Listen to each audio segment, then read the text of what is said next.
There we go. So for our press conference, ladies and gentlemen, it's been moved to Room D, Terrace-Hall on the second floor. I'm Lieutenant General Retired Leslie C. Smith, the Vice President for Leadership and Education here at AUSA. Let's give General Donahue another round of applause.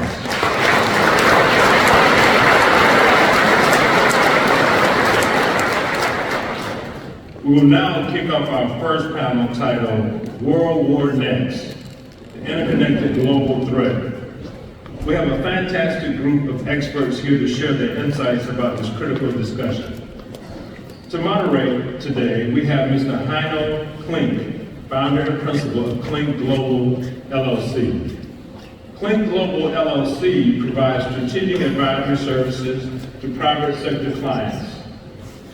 Previously as the Deputy Assistant Secretary of Defense for East Asia, he devised and implemented U.S. defense policy in more than 20 countries and territories. Colonel Klinck's LinkedIn military career culminated as the Chief of Army International Affairs, where he was a senior advisor on geopolitical, foreign affairs, and international security cooperation issues. He holds undergraduate and graduate degrees in international relations from Boston University, as our panel goes to take their seats, an MBA in international management from the University of London, and MS degrees from the University of Rome and the University of Milan. Please join me in a round of applause as they come to the stage today.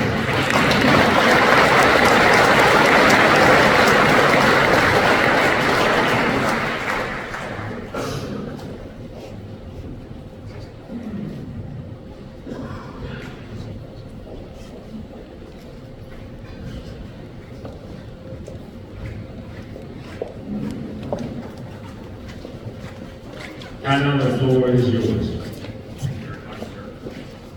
Everybody hear me okay?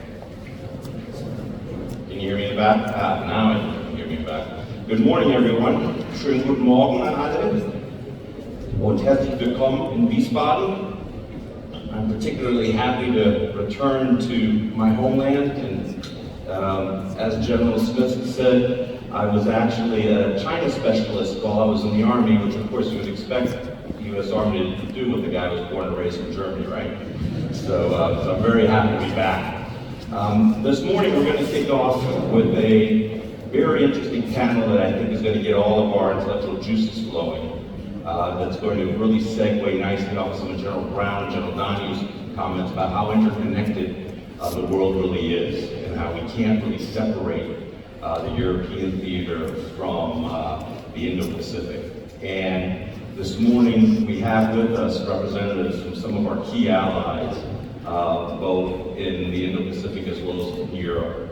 And what I'd like to do is offer you just a very brief introduction to all of them, and then we'll go right into the discussion. So to my right, we have Air Vice Marshal Dianne Turton from the Royal Australian Air Force. She's currently assigned as the Australian military representative to NATO and the European Union. She's a career AVM intelligence officer, had multiple postings in intelligence as well as operations and planning capacities, and is deployed to Somalia, Iraq, and Afghanistan. To her right, we have Lieutenant General Pasi Valimaki, the commander of the Finnish Army, who has served in a variety of command staff positions at the ministerial level, Army level, and has also served as a liaison officer to the U.S. Joint Forces Command in Norfolk. He's commanded at all levels within the Finnish Army, and he has operational deployments, multiple deployments to the Balkans, as well as to Afghanistan. And to his right is Dr. John Nagl, the professor of warfighting studies at the U.S. Army War College in Carlisle, Pennsylvania. He's a retired Army officer, having served in both Iraq wars.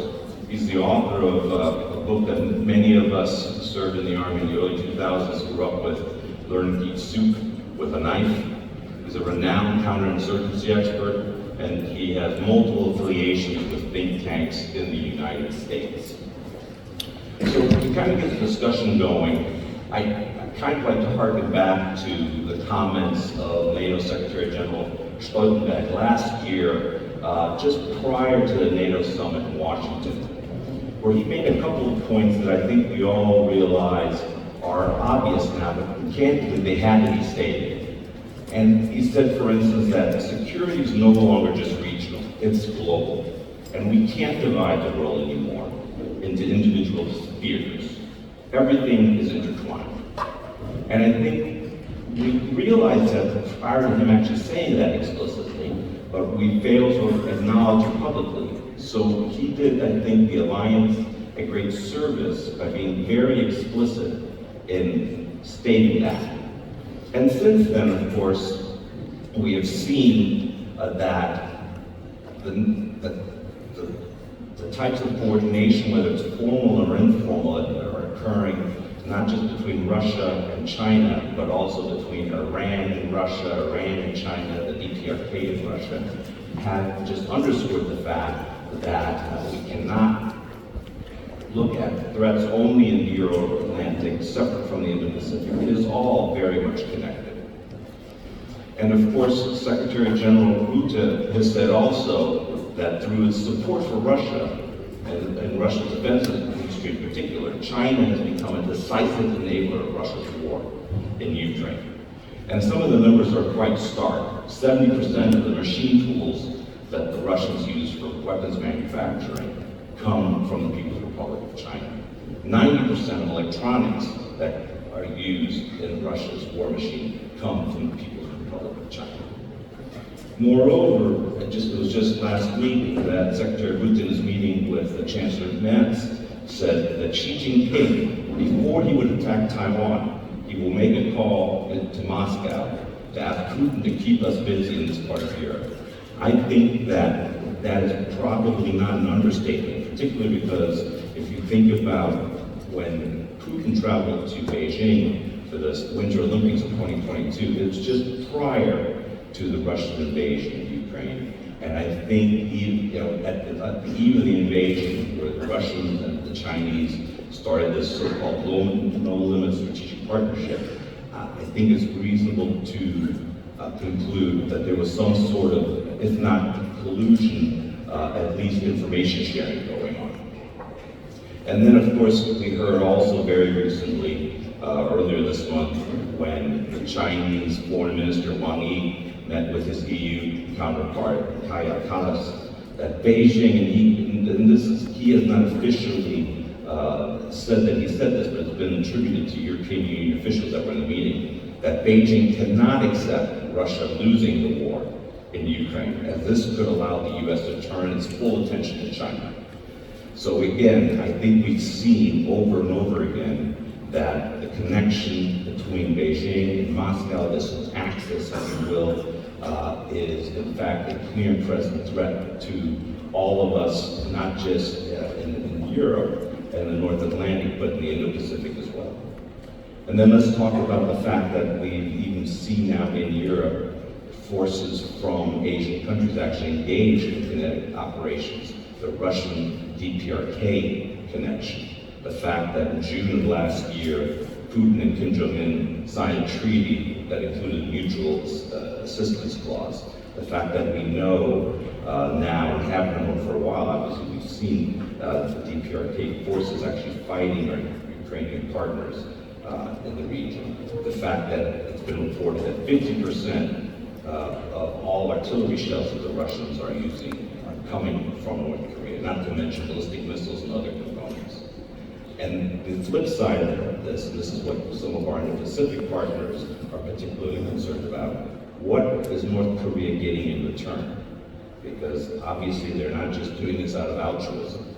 And the concern here is that the Russians are sharing technology, particularly in terms of ICBM technology and submarine technology that can then use to threaten the US homeland perhaps, and obviously our key treaty partners, South Korea and Japan in the region. And just last week again, the Russian Foreign Minister Lavrov was visiting North Korea and again underscored the relationship between the two countries. And then when we look at the Iranian connection, we all know that Iran, of course, has supplied Russia with drones that are raining upon Ukrainian cities night after night. We know that they've involved in training Russian forces in how to operate those drones, and apparently have also provided other munitions. The Russians, in turn, have provided systems such as the S-300, which I would venture to guess probably doesn't exist anymore after recent strikes against Iran, and if they do, probably not too many left. And then, of course, the Chinese-Iranian link as well, as China is the #1 consumer of Iranian oil. 90% of Iranian crude gets sold to the Chinese. And of course, those funds serve as a key resource in providing the funds necessary, whether it's for defense modernization or even what remains of the Iranian nuclear program. So again, I think that the linkages are very, very clear that we cannot separate what our adversaries are doing in this part of the world with what they're doing in the Pacific, because they are in fact working in concert with one another.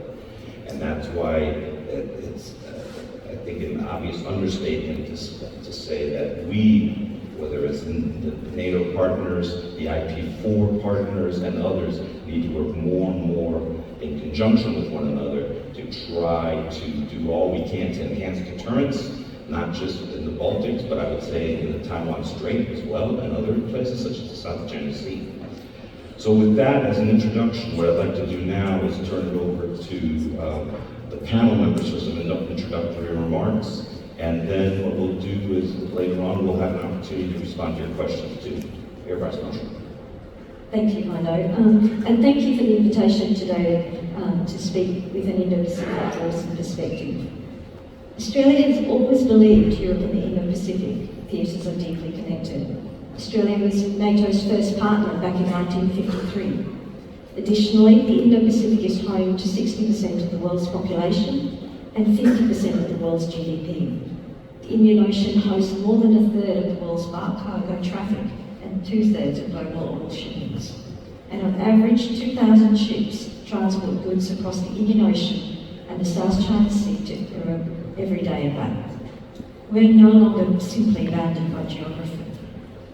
As Heino mentioned, a stark example of this is the deployment of North Korean forces to fight in Ukraine, where North Korean forces are gaining valuable combat experience, utilising the Ukraine battlefield as an operational testbed for their weapons, and gaining access to Russian technology and capability. And this capability will manifest in the Indo-Pacific. Today, the Indo-Pacific looms large as an area of intensifying geopolitical competition. We note that China has been undertaking the largest military build-up since World War II, and its expansionist activities is encroaching the land borders with India, Bhutan, and the South and East China Seas, where Japan, Brunei, Malaysia, the Philippines, and Vietnam all have rival claims. And a note on the China dream. China's national strategy is to achieve the great rejuvenation of the Chinese nation by 2049. So today we see Beijing using a multi-dimensional approach to achieve its strategic objective, drawing on all aspects of national power and leveraging whole-of-nation resources. This involves multiple actions along the spectrum of competition, from influence campaigns, information operations, and other forms of political warfare at the low end, to grey zone tactics, economic leverage, and coercive statecraft in the middle, to conventional military threats and the role of strategic forces at the high end. We also see Russia and North Korea adopting this approach, intensifying all-domain competition against Western allies along the spectrum of conflict that begins in the grey zone and continues seamlessly to the strategic nuclear domain, including space and cyberspace.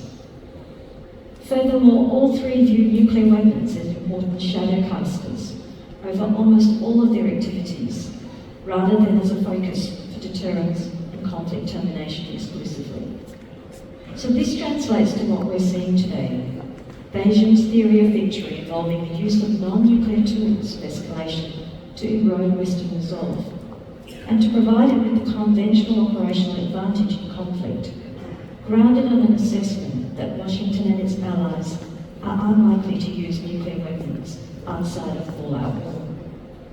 So understanding China's strategy offers insights on the current and future course of China's military reform and modernization in terms of its strength, technology advances, organization, and operational concepts, all of which seek to offer China's leaders expanded military options in support of their national goals. It is an integrated approach where warfare is firmly nested within statecraft, where the law of power is increasingly challenging the power of the law. Thank you very much for giving us lots of food for thought, and I'm sure lots of ammunition for follow-up questions. Mr. Valimaki. Thank you, Heino. Good morning, all, and thank you for asking me to do the panel. Heino, I have to say that it took me days to figure out why on earth AUSA and you are asking a grumpy old Finn who doesn't smile on this panel coming from a remote country. Only Lars from Norway is further away. Until I really understood, we are at an inflection point. The threat is global, it is interconnected.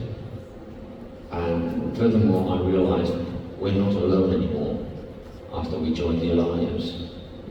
So if we have to go to war, it is with allies and partners. At the minimum, it will have global effects, even if the engagements are not, but they will be interconnected.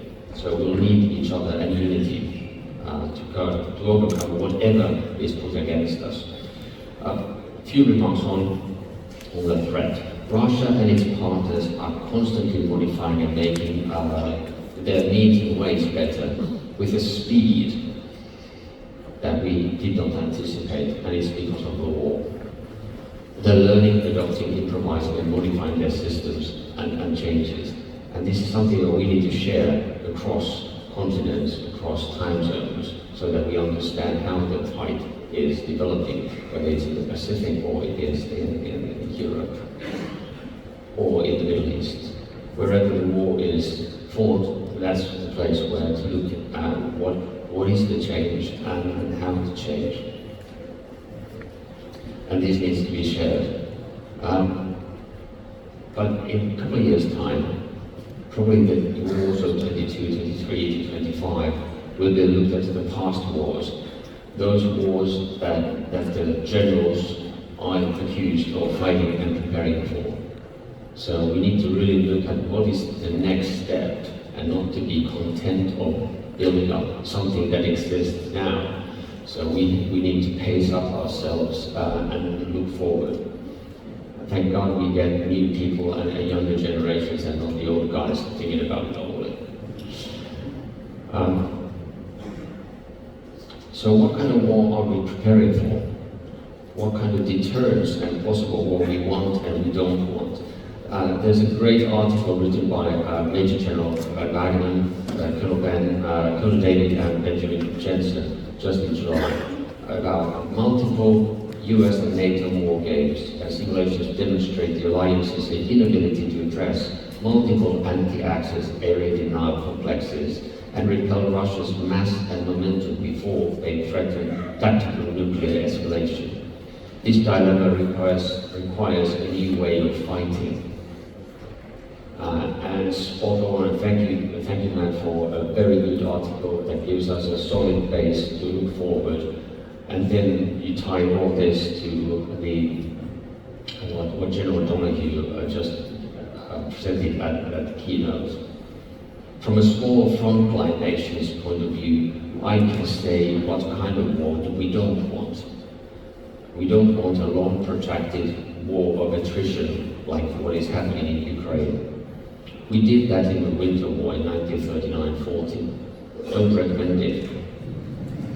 We should come up with means and ways that enables us to deter and fight in different ways with allies and partners. And like General Donahue said, optionally manned, not necessarily manned. So this takes us to the next step of looking at how can we do things differently. So before I say a few words about ways and means, what is conventional deterrence? What is the calculus Russia, China, Iran, and others use? I argue one of the key factors is the will. National will to defend, the alliances and the partners' will to defend. And how you measure that?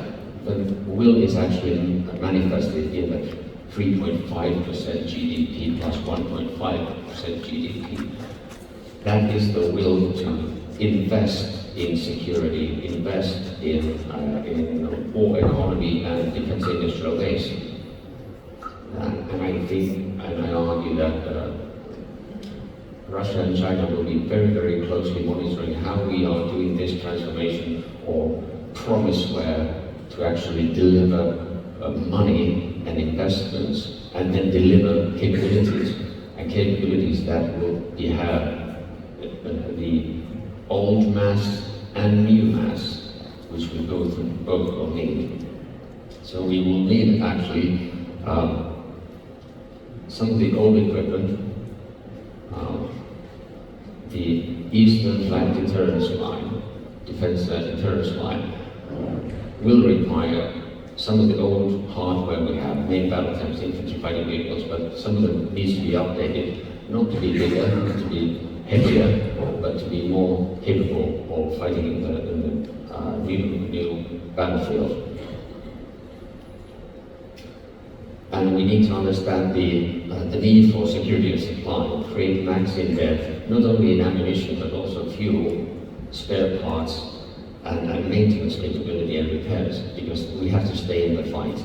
It doesn't matter if it's short or long, we need to stay in the fight. And this connects us, Europe, to Indo-Pacific quite easily when we think about a supply line of K9, artillery self-propelled gun from South Korea. We are using it, and I know many frontline nations in Europe is using the same platform as well as the ammo. And that interconnects us in very precise terms within the Pacific.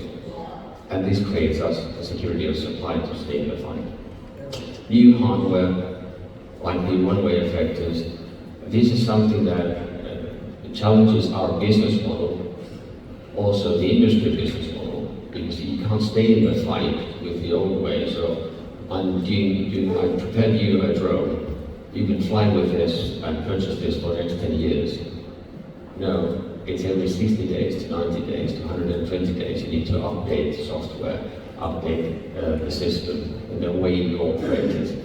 So this new modus operandi requires changes in the defense industry business model, defense forces procurement models, and the way we do business. And we need to combine old and new means of mass. And my last point is data. Data is essential, and like data in its many forms.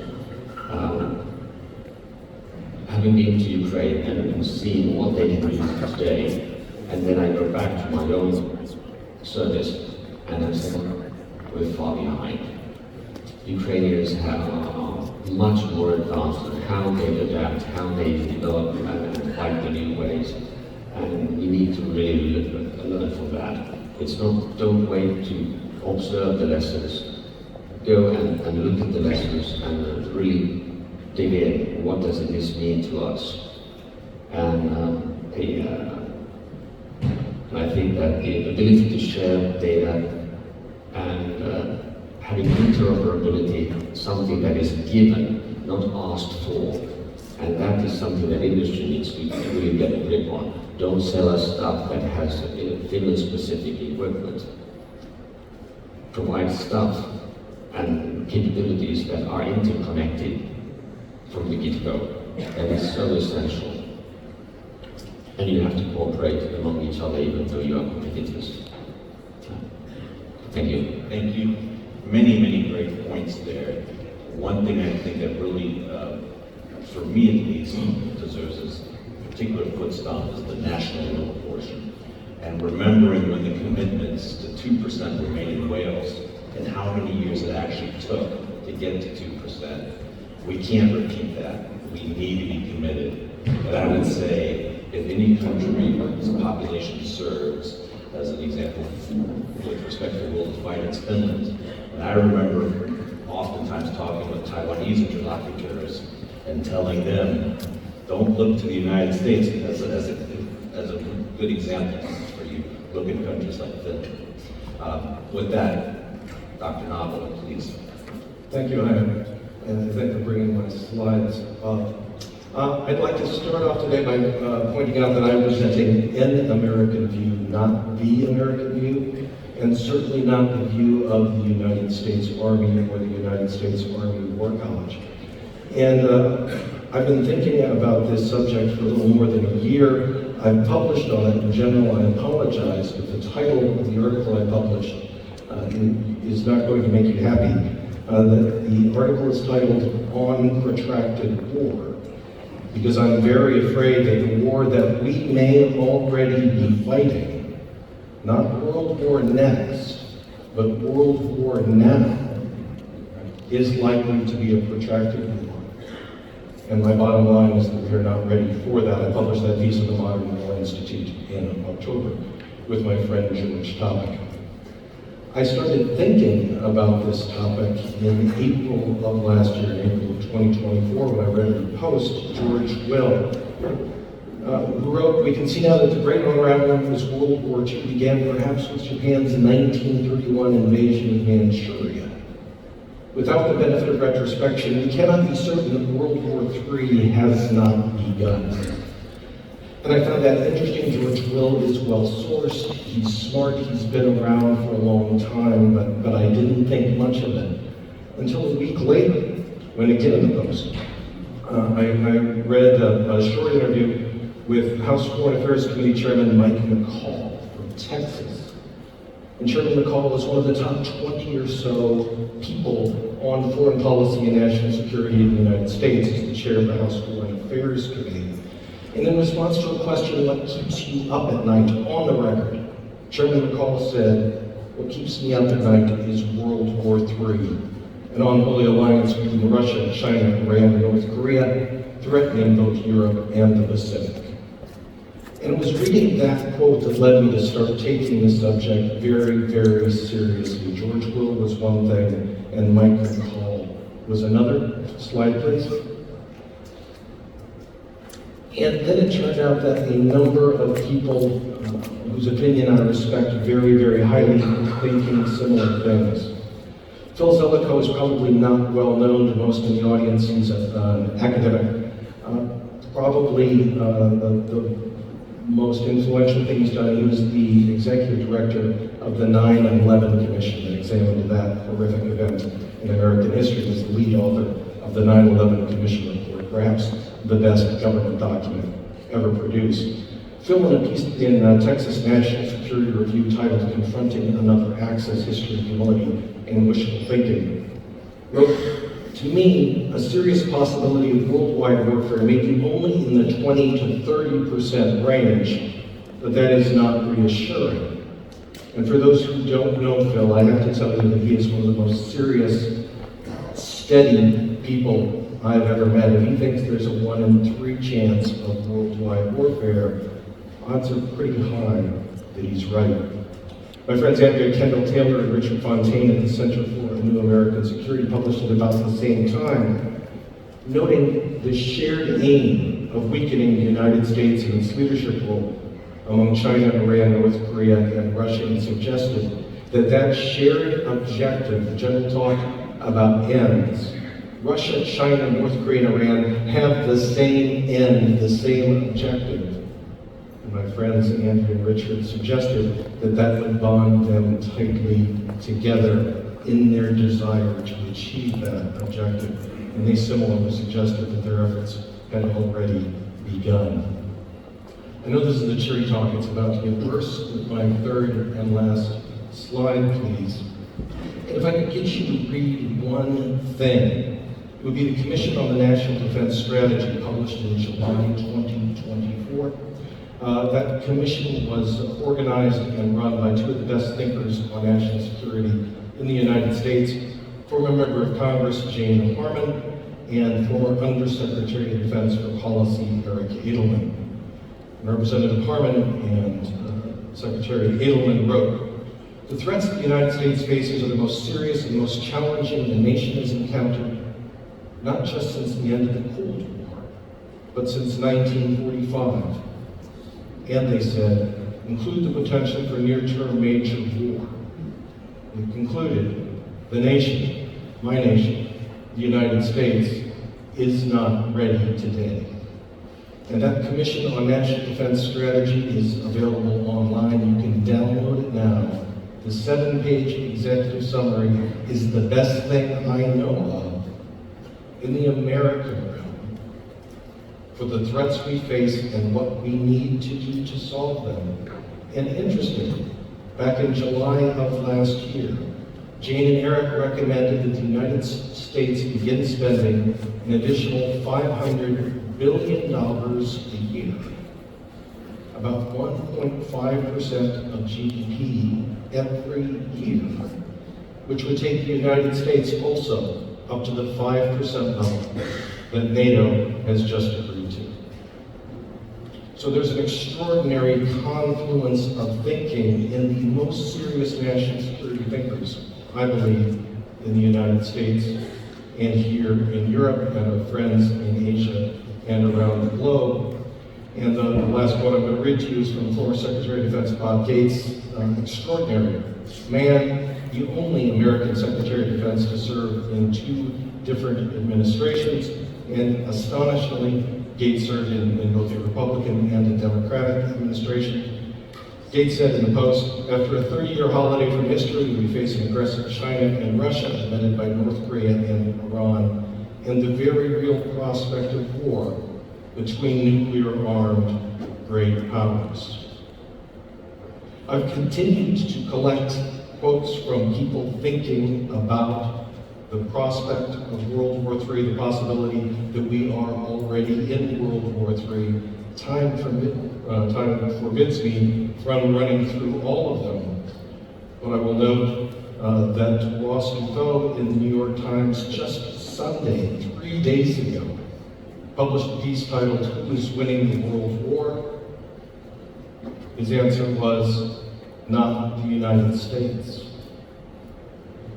Fortunately, Representative Harman and Secretary Edelman have told the United States what we need to do to prepare for this war, to deter this war, and if necessary, to win it with our friends and allies around the globe, many of whom are gathered here today to help us think about, and more importantly, to help us take action on how we can prevent this catastrophe from happening again. I'd like to thank and congratulate AUSA for choosing such an unbelievably timely and depressing topic on which to start this conference. Well, thank you for that sobering assessment and starting us off on such a positive note on this early morning. I'm fine at parties.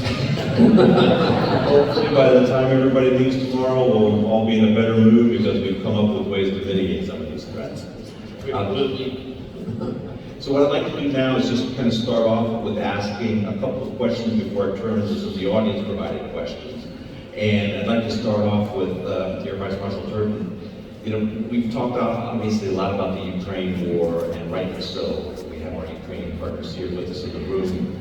You know, we see the destruction that is being levied upon them by the Russian aggressors. And as an Australian serving in Brussels, and you know, being, I'm sure, every day exposed to the intelligence coming out of Ukraine, could you share with us some of your insights about what are some of the implications for deterring conflict in the Indo-Pacific? And if deterrence fails, God forbid, how to prevail in a conflict based on some of the lessons that we're learning on a daily basis in Ukraine? Not just necessarily tactical or operational, but also perhaps at the strategic level. I guess it'd be fair to say that what has happened in Ukraine with the conflict has created a more complex and uncertain security environment in the Indo-Pacific. It's forced a lot of countries then to have a look at their strategic priorities, their alliances, and the economic relationships as well. It's worth noting that one of the things that's been highlighted in the Ukraine conflict is that conflict anywhere in the world has significant far-reaching consequences. But what we're seeing as well in the Indo-Pacific is a shift in the Chinese approach as well. So when we look at what China is doing in the Ukraine space, they're playing quite a sophisticated hedging role on a global scale. On one hand, they put themselves forward as a peace broker, but then on the other hand, they continue to supply technology and equipment to Russia to wage the war. You would have heard that China proposed a 12-point peace plan, but then stayed on voting on UN resolution ES 1160, which expressly demanded that Russia withdraw from Ukraine. So what we're actually seeing is China is utilising what's happening in Ukraine to manoeuvre on multiple fronts. But most interestingly, I think they are looking at it as an opportunity to keep the focus away from what's happening in the Indo-Pacific. For instance, their increased presence in the Taiwan Strait and the violations that are occurring in Hong Kong as well. There's also a deepening of Russia's political and economic dependence on China, which is increasing China's access to Russian resources. And what we see quite concerningly here, this includes access to the Arctic, where we're seeing a growing Chinese permanent presence as well. So for now, we think when we look at what China is doing in the Ukraine space, it will take a change to their calculus of how it actually affects their national strategy and their national objectives in order for them to sort of change the focus from where they are now currently supporting Russia to one where they look at actually how that is impacting the global space. Thank you very much for that. General Pasi. Yes. So General Donahue talked about A2AD in terms of the telenuclear blast. And A2AD is a term that is thrown around all the time, whether it's in the context of Europe, but also in the Indo-Pacific, particularly in the East China Sea. Can you share with us some of your perspectives on perhaps what might be some differences in how we look at the A2AD challenges, whether it's in Europe, compared to, for instance, the Indo-Pacific? Actually, it's a very good question. Coming from a country which has a long land border, at the far north end there's an A2AD bubble, and the southern part there's another one. And in between there's a huge landmass. And when you think about concentrating our mental thinking about it is about the A2AD, it's false. That's number one. That's the game opening moment. If we look at the how do we need to fight, we need to take the A2ADs first, but then what's next? And that's when we really need to think about the way of fighting, not looking at just the bubbles. And that's why I think the idea of the Eastern Flank Deterrence Line and the RP's family or NATO family plans, it's not just about taking those bubbles away, it's much more, and it has to be much more. And when we look at the war in Ukraine, it's not just on the front lines. What is the close, what is the deep, what is the strategic deep? What does that mean, and what kind of capabilities you need to have there, and in order to win, in order to stop the war. And I think it's the same in the Indo-Pacific, where many people think that there's not very much landmass, because you look at the map, which, by the way, world is flat when you look at the map. That it's an army guy's point of view, because you look at the map and it's always flat. So the point, you look at the map and you see a lot of water, but the landmass is quite immense, so it's huge amount of terrain, and therefore it's about, most people don't walk on water, which means you have to take ground. And in order to take ground back, you need to take the A2AD bubbles away in order to secure yourself and take back the ground that you have lost, if you have lost some. So the logics are there, and I think the most important thing is to change innovation and see how the A2AD bubbles operate in each areas in order to apply new ways of how to take them down. Thank you, that's good. I'd like to, I'm sure General Brown remembers serving in Hawaii, always this talk of a maritime theater, and occasionally we'd have to remind our Navy brethren of World War II history and the island hopping campaign and the like. So I think a good point made by you, sir. John, we see much made in the press as well as in scholarly works now about the Klincks, basically the axis of the people, China, Russia, and North Korea.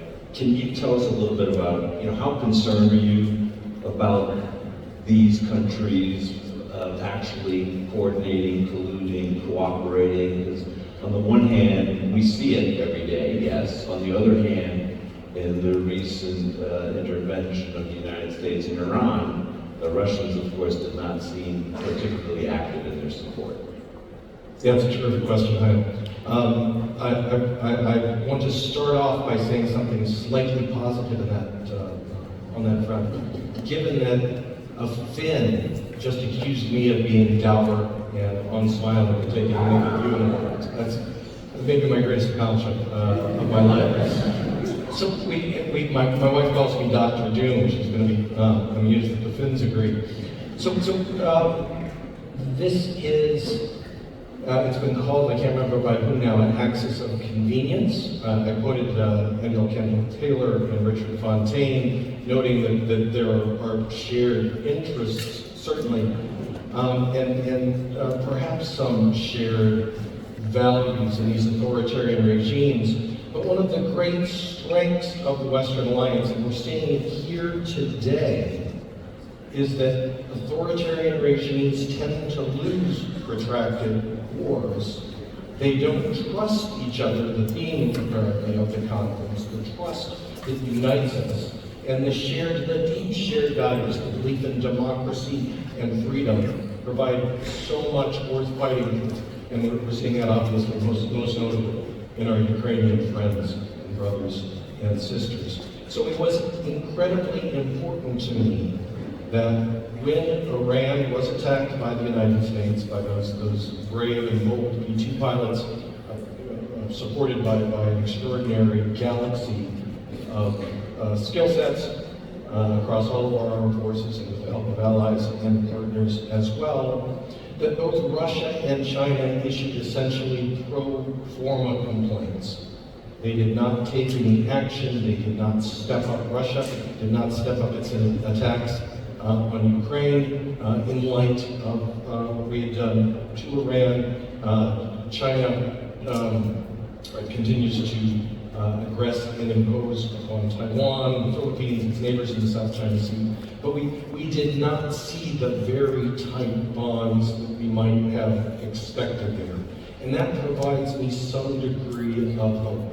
I think that fundamentally China in particular, which as we know has been enormously helpful to Russia, but ultimately China depends and depends upon both Russian and Iranian oil, but China also depends for its political survival, for the survival of the Chinese Communist Party. There has to be continued economic growth. The bargain the PRC has made with its people is you give up your hopes for political freedom, and we will respond with double-digit economic growth rates. And as long as that deal holds, I think the Chinese Communist Party is secure. If it breaks, then I think the CCP is in trouble. The Center for Strategic International Studies ran a number of China war games, unclassified, and found that in every case, the losses were immense on both the Chinese, the American, allies, and partner sides, but the CCP fell. So China doesn't want to fight this war. The economic consequences of this war are devastating for China. It does, I think, believe that by supporting Russia, supporting Iran, it can continue to derive economic benefits, in particular cheap oil, and as previous panelists noted, keep the United States distracted. And so I think there is room for smart diplomacy by the United States, by all of the countries represented in this room and other rooms I know are watching it around the globe, working in concert, can find ways to drive wedges between and among those countries. We have to do that by presenting a united front, and that's why I think events like this are so unbelievable. Very good points made, and I would just offer that we all have been amazed at the amount of money the Chinese have poured into defense investment for decades now. I would only mention that China actually spends more on domestic security than they do on the investments in the PLA, because the one thing that the Chinese Communist fears more than the United States or the United States working in concert with its partners and allies is its own people. And that's why they spend so much on the Ministry of State Security, Ministry of Public Security, People's Armed Police, and other agencies and organizations responsible for domestic security within the PRC. Okay, I'm going to ask this question. I'm going to ask each panelist to respond. Why don't you start us off, John? At the Hague Summit in June, NATO allies adopted a 5% of GDP defense spending target. Beyond that top-line spending, how should burden sharing evolve in practical terms, such as in operational contributions, forward presence, or logistics capacity? John? I think it's very important to note that while quantity has a quality all its own and investments matter, it's important for the American people to remember the extraordinary contributions made by our allies and partners in support of shared freedom, the shared support of the rules-based international order, the economic system that has created so much peace and prosperity in the world over the past 75 years, and not all of the contributions made by countries like Germany, which continues to station a huge number of American forces inside this very densely populated country, and that without the access, basic and overflight rights that are provided by countries like Japan, Taiwan, not Taiwan, not yet, careful China, the Philippines, all of our NATO partners and allies, South Korea, that America would not be able to do what it does in support of peace and security around the world. I mean, it's hard to put a dollar value on that, but it's essential for Americans to remember it. I also think it's very, very important to think about and to think differently about what the allies can do together in terms of shared procurement of systems. I mean, we've talked a bunch about China today, and correctly so. Russia continues to be a major chemical producer, petroleum producer with nuclear weapons, but is not a significant industrial base. It is struggling to continue to provide combat vehicles, for instance, for its ongoing unjust war against Ukraine. But important, unbelievably important to note, and we talked about while land matters in the Pacific, so does the ocean, there's a lot of it. China produces 60% of all of the ships built in the United States by tonnage.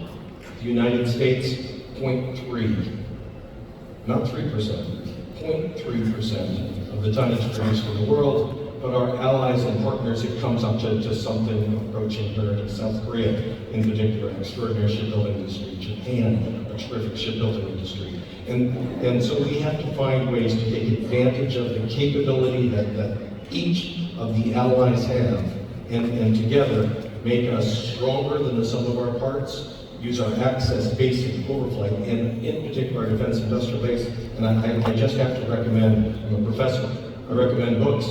Phillips Peyton O'Brien is a British scholar who wrote a terrific book called How the War Was Won. It focuses, I know we're at AUSA, I know we're at Land Euro, it focuses on shipbuilding and plane building and how important that was during the Second World War on both fronts. It's an incredibly important look at how the defense industrial base is what preserved freedom and democracy, liberated Europe and Asia during the Second World War. Thanks very much. Joe? I have no idea if I'm answering your question, but here you get it. The question for me is really about what deters Russia? What is the calculus behind it? And so the heading puts one set of part of that conventional deterrence. And we're doing a lot already today. So we have stepped up, we're doing the planning. We know which forces we have, how we need to get security of supply up, ammo and stocks up. Finland made a significant contribution already on the April 2022 to put 2.5 billion euros on spare parts, ammo, stocks up, get our spare parts, maintenance personnel, exercises, calling in reservists within the next 4 years, and now we have done that nearly all. So we've done already a lot, which creates a credible deterrence, or at least from our perspective. And I know that my colleagues here, they're doing exactly the same at the speed or what the current bureaucracy allows. And I see the three time frames. One is now, fight tonight. Then the next one is what can we do before 2030? And then there's things that are beyond that. And now the focus is, okay, how do we do what we have now? And then we need to have speed, but we have to divide our force with what is achievable now in the short term and what needs to be pushed further back and leave some intellectual maneuver window of opportunities open for the longer term. And that's why, like back home, we decided that we'll push the question of how do we modernize the main battle tanks, the left A2, 4s, and 6. We're pushing that forward in order to have an understanding of what do we need really then. So we're doing, and we're establishing the forward light forces Finland, with Sweden as the framework nation. So it's like going back to the old Colonial War times, where Sweden and Finland were doing the same stuff with the same regiments. So there's many things that are hooking us together, and we're doing it already. We just don't realize that. Mentioning a 30 years war while in Germany, that's very brave. I know. Man. So I absolutely agree. You know, we do need to work in terms of logistics, resupply, sharing information. I think is absolutely critical. I hold a very strong belief that whoever controls the data environment in the future will have the battlefield edge. And I think therefore we need to look at the partnerships and how do we actually move data and information and an understanding of that data as well. Because that is what's going to generate strength in our partnership in how we are able to fight together. But I also think the other thing that we haven't quite got right yet is a framework or an understanding of how we can actually assess our adversaries' capabilities. So we're seeing adversaries today that are not simply fighting on the military battlefield or in a conventional sense, but they're fighting us on multiple different layers. So there's the economic layer, there's cognitive warfare, then challenging the law, what I call legal warfare as well. So we're seeing that in the Indo-Pacific as well. So how do we actually combat an adversary or adversaries that are coming together and are able to, I guess, sometimes understand ourselves better than we do. So they're able to then dismantle some of the frameworks that underpin our democracies.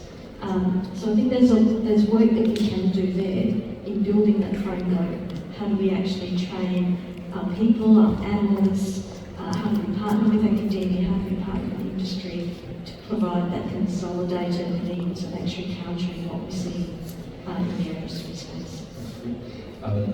If I may just ask a follow-up, partially based on that response, but also partially based on some of your original comments when you were talking about Beijing's theory of victory. Do you think the Chinese or what lessons might the Chinese be drawing from the war in Ukraine and how the West has reacted to that in terms of shaping its own theory of victory for achieving the political ends that it seeks in the Indo-Pacific? Yeah, so as I mentioned before, China is taking a multi-pronged approach. They've been doing this since the 1970s, where they've kind of invested in the World Bank and the World Trade Organization. They've built economic structures that, or I guess, shadow those or are alternatives to what we have currently. And they are looking at how the world has responded to Russia in the Ukraine war. They're looking at how sanctions have been put in place. They're looking at how we've come together to actually make donations. They're looking at some of the limitations that we sometimes self-impose on ourselves as democratic nations. They're also looking at how our public are responding to decisions our governments have made in support of Ukraine. And what they're seeing from that is what they're translating into. How do they then respond to I guess, in the Indo-Pacific, we're seeing them looking to undermine, in the Philippines, for example, through an information warfare campaign. They're challenging UNCLOS, the law of the sea, and they're looking to see how the world is actually responding to that. Are sanctions effective? Is that working in Russia? Are we coming together sufficiently to put things in place in a timely manner? What is actually constraining some of our decisions because of national objectives and national sovereignty? And how are our political systems, what we're seeing in some of the elections in Europe, for example, what plays out in the political offering plays out in the security table at NATO 9 or 12 months later. So I think we're starting to, they are understanding even more clearly how we respond, whereas 5 or 10 years ago they might have just been testing what those were. It's a good point, and when we think back as well, you mentioned WTO, for instance. The biggest advocate for China's accession to the WTO was the U.S. government. And when we think about all these international organizations that American leadership and Western leadership stepped back from over the years, that vacuum was filled by the Chinese. And now, again, you mentioned UNCLOS, which of course the U.S. is not signatory of. There are many challenges now in new domains that we did not think that we would have to compete against the Chinese. So, okay, General Pasi, I've got a question for you, please. We've talked about, this is from the audience, we've talked about how Russia may seek to tie up the United States, and perhaps even NATO as a whole, in case of a Taiwan contingency. The question is, what innovative ways would this manifest that we may not have thought of, perhaps, such as a Georgia scenario, a Balkan scenario, or the Arctic? And the follow-up would be, how could we ensure that this would be much harder for Russia to do if they do something along the lines of little green men in Ukraine, as we saw in the early days? My boss, the Chief of Defense President, General Nagl, said very well. He was asked, how fast can Russia reconstitute? What is the time frame and all that, and what is the new ways that they would do? And he said, stop.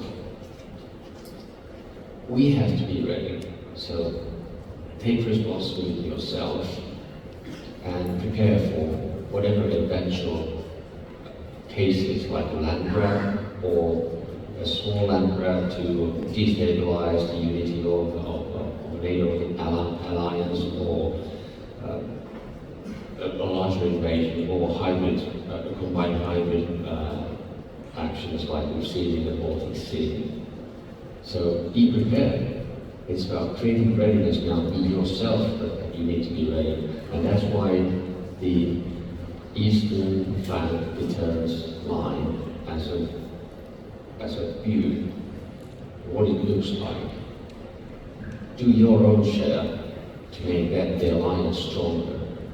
And do your own share for the alliance, and the alliance will take care of it. We're doing a lot of things up north. We're establishing the joint operating area northwest. And with the UK, our field army commander, we're doing a lot. With the ARC, we're doing a lot. With Norway, Sweden, Denmark, and Italy, France, looking at how can we contribute and be better prepared up north. So we're doing a lot of that. So it's about not looking at only Russia, but what can we do in order to be better and be ready and create readiness. And that's why the security of supplies developed together, trade together, and that's how we look deterrence. Thank you.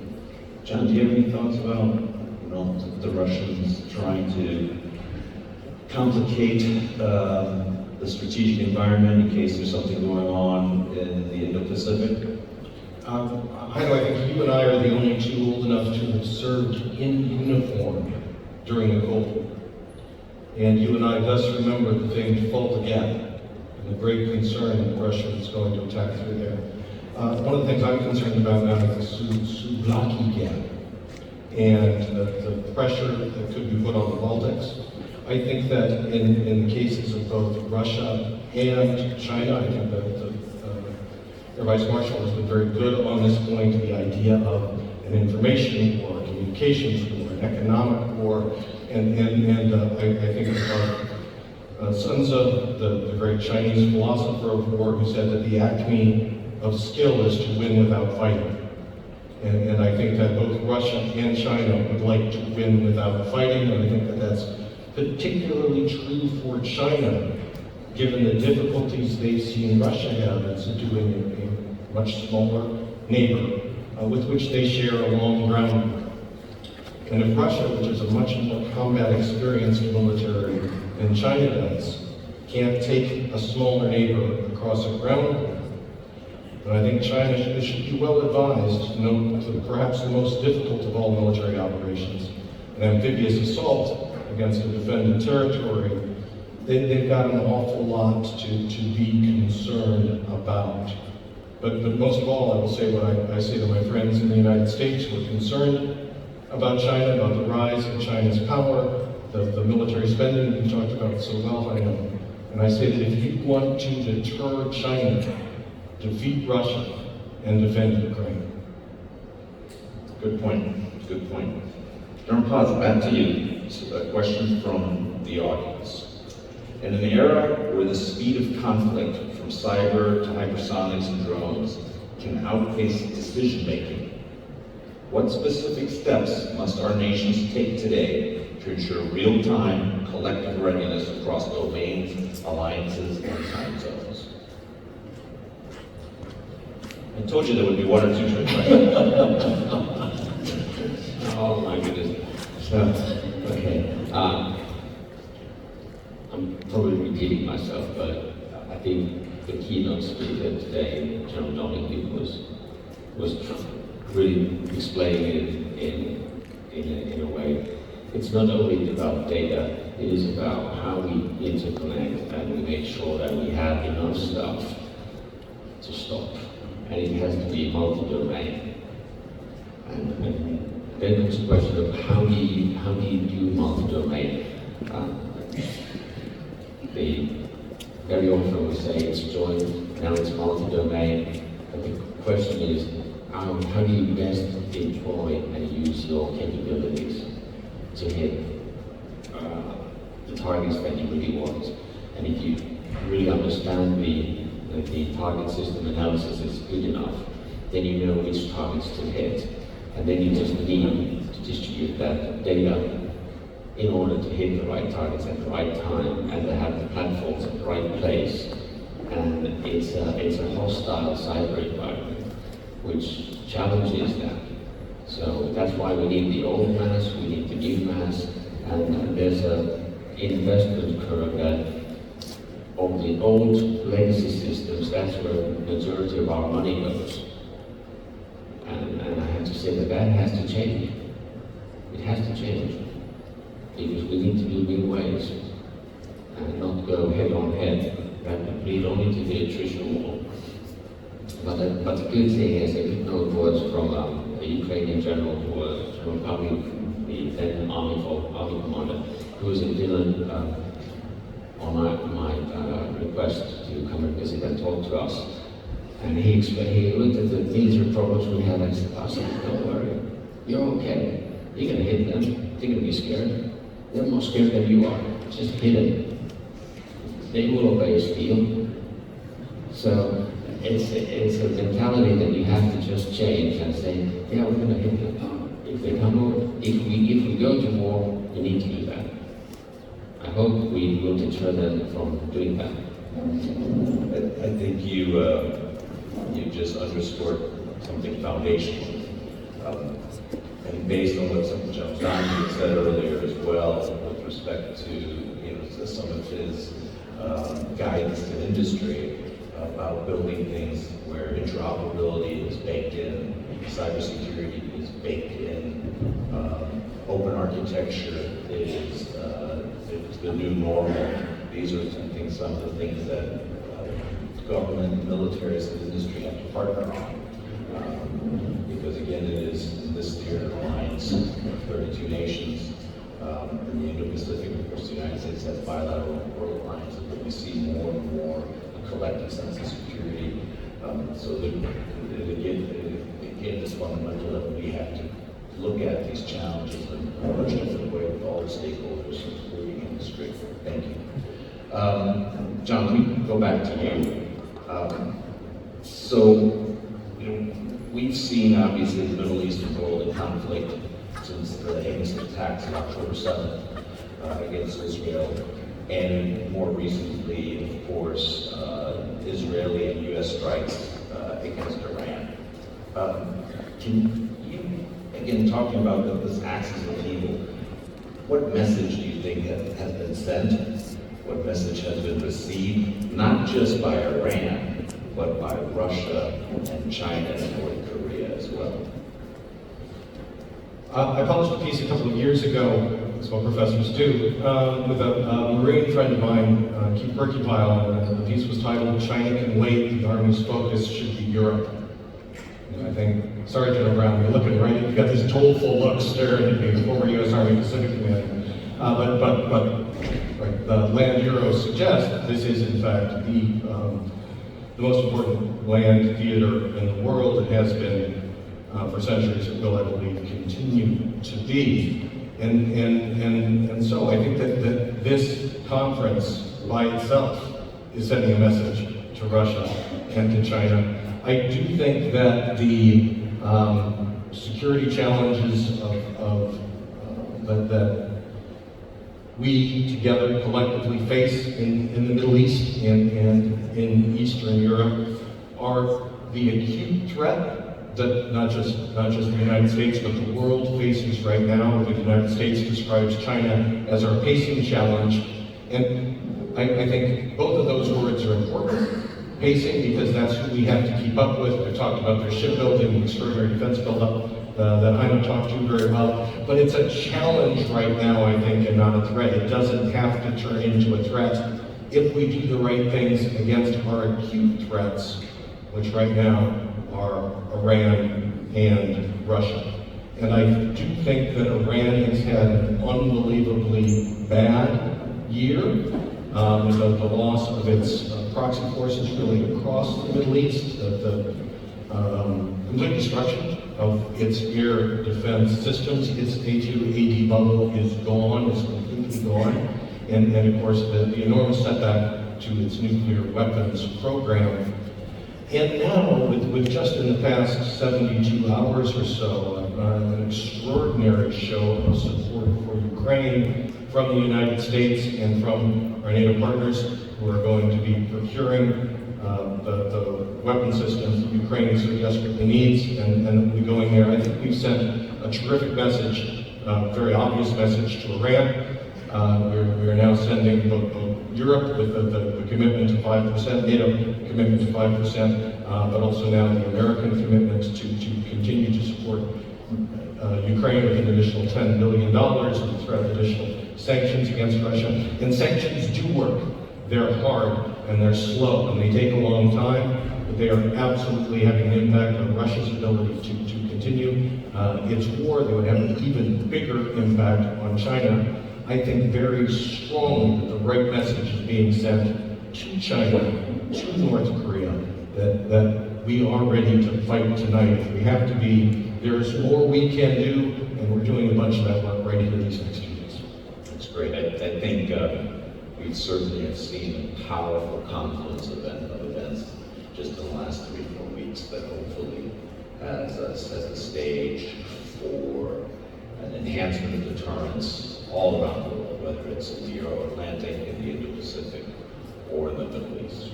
So I'm afraid I can't get to any more questions because we are starting to run short of time. But what I'd like to do now is just give each panelist a couple minutes to give us some concluding thoughts and perhaps an optimistic outlook for the future based on what we're going to be focusing on here the next 2 days. John? Thanks, Heino. This is an extraordinary period in human history. I run a couple of projects at the War College. One of them is a Ukraine War integrated research project that tries to derive lessons learned from Ukraine for the United States military, for our allies and partners around the globe. Another is Project 1938, which asks a question that's been previously asked by historian Tim Snyder. What if it's 1938? What if we are right now on the verge of a full sheeting world war in both the Atlantic and the Pacific? And I think we are fortunate to have the lessons of history to draw upon. I've mentioned a number of authors today who I encourage people to learn from. And we are fortunate to have the leadership we have in our allies and partners and in the United States who are taking those lessons of history seriously, understand the extraordinary cost of war currently being borne most directly by our Ukrainian friends, and who are determined to stop that aggression here and now. And that I think makes future wars much less likely if we continue to stand together in defense of freedom and against aggression and tyranny. Thank you. John? Thank you. I'll address the industry.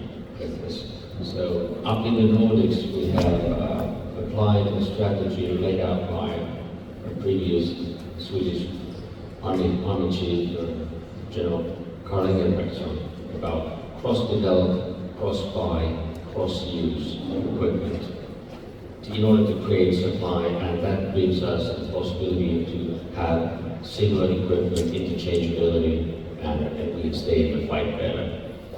For the industry, we're going to be smarter, we're going to be more demanding, and we're expecting you to deliver faster than ever before. And we will have to change our ways of doing procurement, and that's going to be, each nation has to work on that. But please do cooperate and don't compete. There's enough stuff to deliver and enough money to make, which is of course one of the key things, but more importantly, we owe it to our people, we owe it to our taxpayers to be very responsible how we use the money, and the commitments of the 5% is huge. So let's focus on creating a deterrence that will deter Russia and China or going to war with us. Anyway, everybody's much enjoyed. I guess I'd like to sort of end on a bit more of an optimistic note. I think once we've gone through a pretty tough couple of years, I think what it's done is it's brought together and strengthened a lot of the partnerships. I think the fact that we're having the conversations we're having today I think we're being a lot more honest about what we're seeing in what our adversaries are doing and how we're countering them. What we're seeing in Europe, for example, the coming together of NATO and EU just in the last 18 months, it's quite phenomenal. The strength of those two organisations coming together, I think, have global implications. It's making our adversaries sit up and think about, do they want to be part of this global rules space order, or do they want to create their own? And I guess the dilemma, or what we need to be able to do, is convince them that the alternative is not better than what we've had, and that's what's delivered us that peace dividend for the last few decades. Well, thank you for that. And I think, ladies and gentlemen, feel pretty confident in saying that this morning's conversation certainly raised a lot of tough topics, a lot of challenges that we have to face. But the one thing that I am a true believer in is the power of the alliances that we have between the United States and its North Atlantic partners, as well as that with our partners and allies in the Indo-Pacific.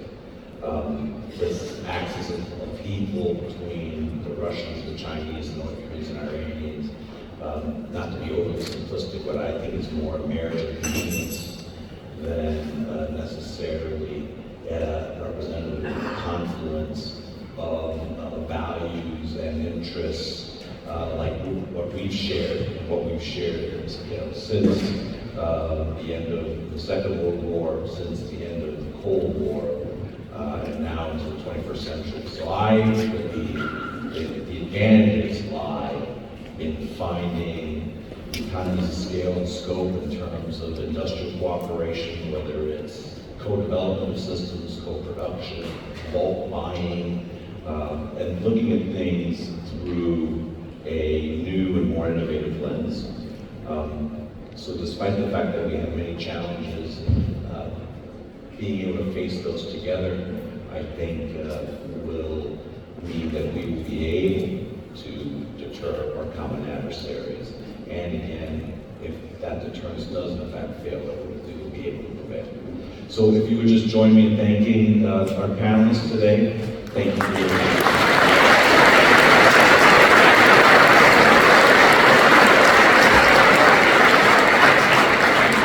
Well, thank you, and thanks to this great group of panelists for this discussion. I'm Brigadier General Jack Haley, U.S. Army retired, and I'm the Vice President of Meetings and Membership for AUSA. And I get the privilege of taking you all to break.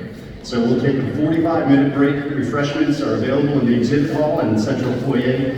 Please return here at 1100 to hear our next panel. Thank you.